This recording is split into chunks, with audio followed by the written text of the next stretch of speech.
for years I've been thinking about these memories, the kind of memories that just keep coming back. You think we've got like a whole lifetime of like 24 hours a day, and there's certain memories that kind of stick out, and the rest of our life we pretty much completely forget. And I've been thinking about this for a long time, like why is it, that certain memories stick out like chapter markers, and some of them just sort of like dissolve into the sea of the mind somehow. And I was listening to an amazing conversation a while back actually between Robert Greene and Chris Williamson on Modern Wisdom's podcast. And they were talking about purpose and how you can actually possibly, look at these early memories to actually figure out what your purpose is.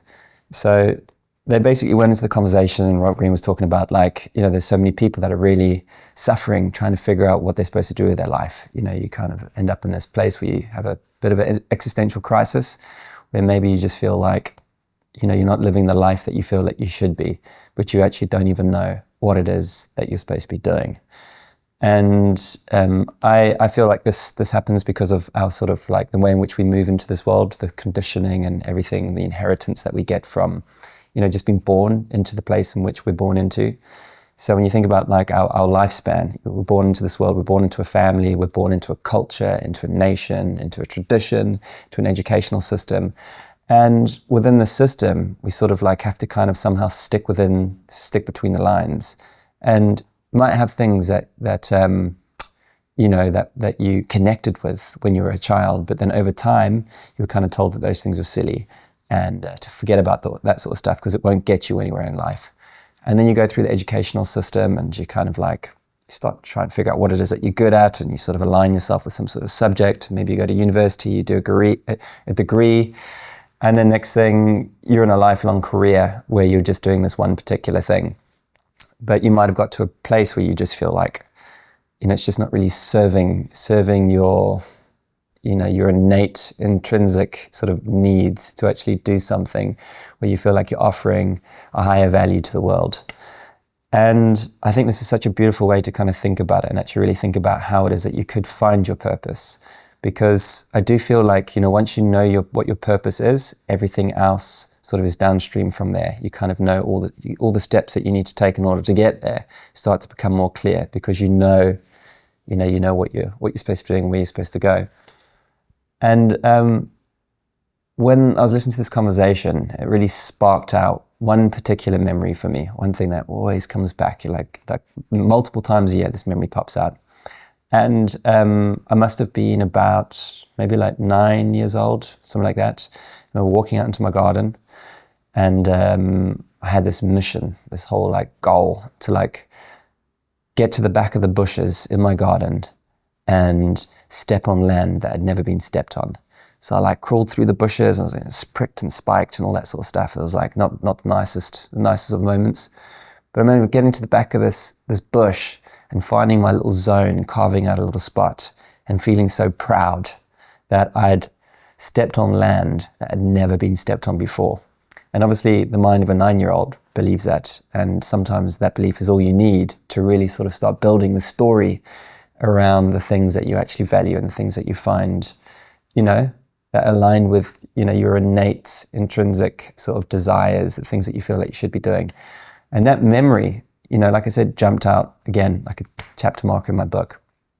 And it says so much when you think about it in this way, because I absolutely love exploration, because I'm fascinated with freedom. I've always been exploring the physical world, the mind,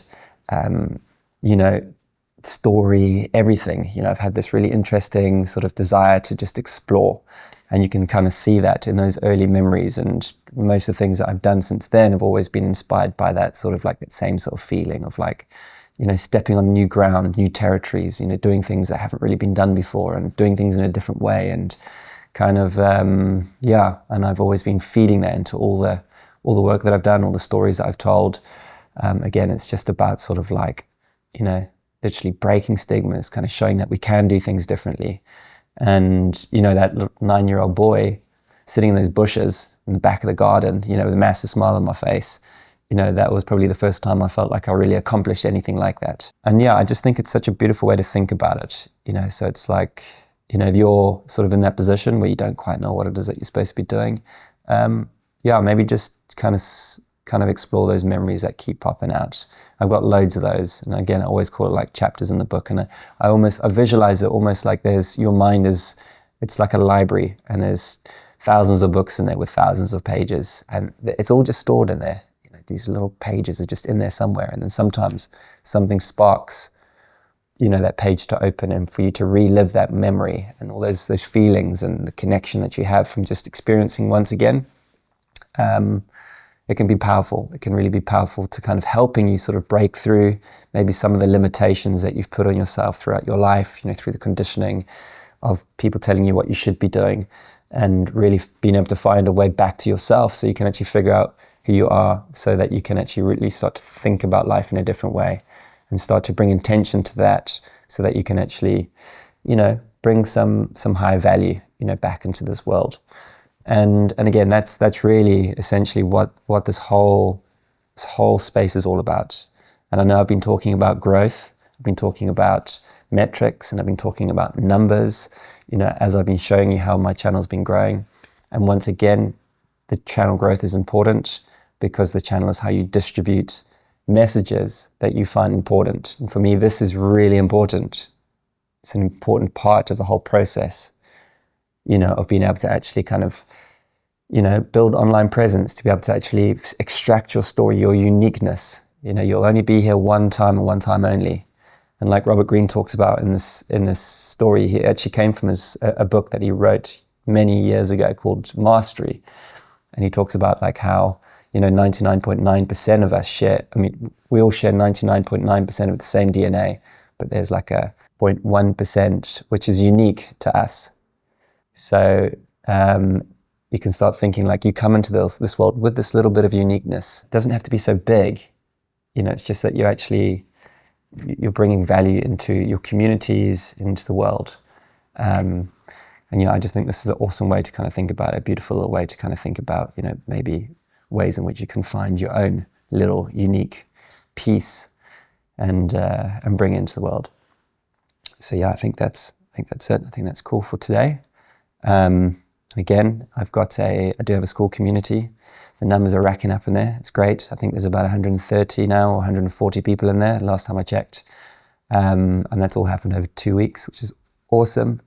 And in that community, I'm going to be taking a deep dive, and it's really aimed at people that are really looking to really extract their story and express it by building an online presence and being able to serve through their gifts, through their purpose. So if that's the kind of thing you're into, that community is all about that. And it's growing and it's exciting.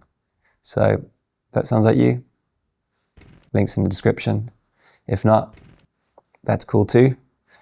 And I'll see you in the next one.